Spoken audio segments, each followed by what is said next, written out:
ನಮಸ್ಕಾರ ಸ್ನೇಹಿತರೆ, ನಾಳೆ ಜುಲೈ 17 ಶುಕ್ರವಾರ. ನಾಳೆಯಿಂದ 66 ವರ್ಷ ಈ 7 ರಾಶಿಯವರಿಗೆ ಮುಟ್ಟಿದ್ದೆಲ್ಲ ಚಿನ್ನವಾಗಲಿದ್ದು ರಾತ್ರೋರಾತ್ರಿ ಕೋಟ್ಯಾಧಿಪತಿಗಳಾಗ್ತಾರೆ. ಹಾಗಾದ್ರೆ ಆ ಅದೃಷ್ಟವಂತ ರಾಶಿಗಳು ಯಾವುವು, ಅವುಗಳಿಗೆ ಏನೆಲ್ಲ ಲಾಭ ಸಿಗುತ್ತೆ ನೋಡೋಣ.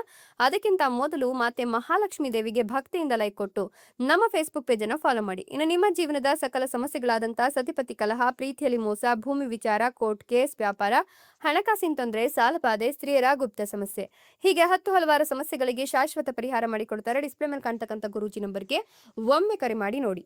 ಹೌದು, ನಾಳೆ ಜುಲೈ 17 ಶುಕ್ರವಾರ. ನಾಳೆಯಿಂದ ಮುಂದಿನ 66 ವರ್ಷ ಕೂಡ ಈ 7 ರಾಶಿಯವರಿಗೆ ಮುಟ್ಟಿದ್ದೆಲ್ಲ ಚಿನ್ನವಾಗಲಿದ್ದು ಲಕ್ಷ್ಮೀ ದೇವಿಯ ಕೃಪಾಶೀರ್ವಾದ ಇರೋದ್ರಿಂದ ರಾತ್ರೋರಾತ್ರಿ ಕೋಟ್ಯಾಧಿಪತಿಗಳಾಗ್ತಾರೆ ಅಂತ ಹೇಳಲಾಗ್ತಾ ಇದೆ. ಹೀಗಾಗಿ ಈ ರಾಶಿಯವರ ಜೀವನದಲ್ಲಿ ಅದೃಷ್ಟದ ಮಹಾಪರ್ವ ಶುರುವಾಗ್ತಾ ಇದ್ದು ಮಾತೆ ಮಹಾಲಕ್ಷ್ಮಿ ದೇವಿಯ ಅನುಗ್ರಹ ಆಶೀರ್ವಾದ ಈ ರಾಶಿಯವರ ಮೇಲೆ ಇರೋದ್ರಿಂದ ಸಕಲವೂ ಕೂಡ ಒಳಿತನ್ನ ಉಂಟು ಮಾಡುತ್ತೆ. ಈ ರಾಶಿಯವರು ಇಷ್ಟು ದಿನ ಅನುಭವಿಸಿದಂತಹ ಒಂದಷ್ಟು ಸಮಸ್ಯೆಗಳಿರಬಹುದು, ಒಂದಷ್ಟು ಕಷ್ಟ ನಷ್ಟಗಳಿರಬಹುದು, ಅದೆಲ್ಲದ್ರಿಂದಲೂ ಕೂಡ ಈಗ ಮುಕ್ತಿ ಅನ್ನೋದು ಸಿಗ್ತಾ ಹೋಗುತ್ತೆ.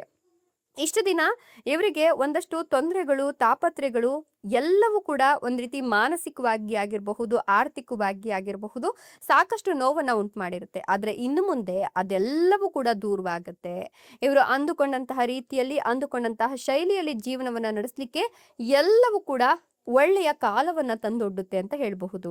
ಯಾಕಂದ್ರೆ ಇವರು ಕಾಲಿಟ್ಟಲ್ಲೆಲ್ಲ ಯಶಸ್ಸು ಸಿಗ್ತಾ ಹೋಗುತ್ತೆ. ಅಂದ್ರೆ ಹೆಜ್ಜೆ ಹೆಜ್ಜೆಗೂ ಕೂಡ ಇವರು ಯಶಸ್ಸಿನ ಸಂಭ್ರಮವನ್ನ ಆನಂದಿಸಬಹುದು.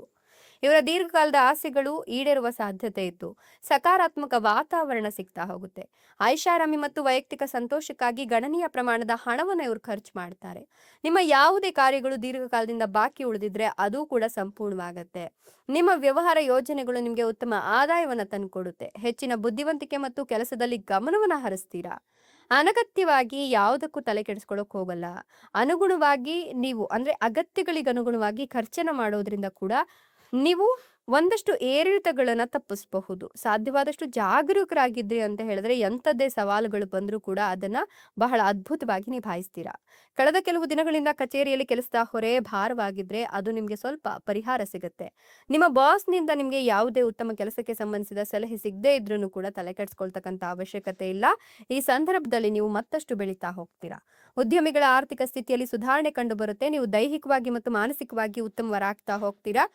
ಕೆಲವೊಂದಿಷ್ಟು ಒಳ್ಳೆಯ ಸುದ್ದಿಗಳು ಸಿಗುವ ಸಾಧ್ಯತೆ ಇದ್ದು ಈ ಒಂದು ದಿನ ಕಂಪ್ಲೀಟ್ ಆಗಿ ನೀವು ಸಂತೋಷ ಮತ್ತೆ ಉತ್ಸುಕತೆಯಿಂದ ಇರ್ತೀರಾ ಅಂತ ಹೇಳಬಹುದು. ಮದುವೆ ಆಗದೆ ಇರೋರಿಗೆ ಮದುವೆಯ ಮಾತುಕತೆಗಳು ಶುರುವಾಗುತ್ತೆ. ಇನ್ನು ವೈವಾಹಿಕ ಜೀವನದ ಬಗ್ಗೆ ಹೆಚ್ಚು ಗಮನವನ್ನ ಹರಿಸಬೇಕು ಅಂತ ವಿವಾಹಿತರಿಗೆ ಹೇಳಲಾಗ್ತಾ ಇದ್ದು ಸಣ್ಣ ಪುಟ್ಟ ತಪ್ಪುಗಳು ಕೂಡ ದೊಡ್ಡ ಪರಿಣಾಮವನ್ನ ಉಂಟು ಮಾಡುತ್ತೆ. ಕೆಲಸವನ್ನ ಎಚ್ಚರಿಕೆಯಿಂದ ಮಾಡಿ. ಉದ್ಯಮಿಗಳು ಹಠಾತ್ ಪ್ರವಾಸ ಮಾಡಬೇಕಾಗತ್ತೆ. ನಿಮ್ಮ ಆರ್ಥಿಕ ಸ್ಥಿತಿ ಸಾಮಾನ್ಯಕ್ಕಿಂತ ಉತ್ತಮವಾಗ್ತಾ ಹೋಗುತ್ತೆ. ನಿಮ್ಮ ಆದಾಯವನ್ನ ಮನಸ್ಸಿನಲ್ಲಿ ಇಟ್ಕೊಂಡು ಮುಂದುವರಿರಿ. ಉದ್ಯಮಿಗಳು ಹೆಚ್ಚಿನ ಆರ್ಥಿಕ ಲಾಭವನ್ನು ಪಡಿಬೇಕು ಅಂತ ಹೇಳಿದ್ರೆ ಕಠಿಣ ಪರಿಶ್ರಮದ ಅವಶ್ಯಕತೆ ತುಂಬಾ ಇದೆ.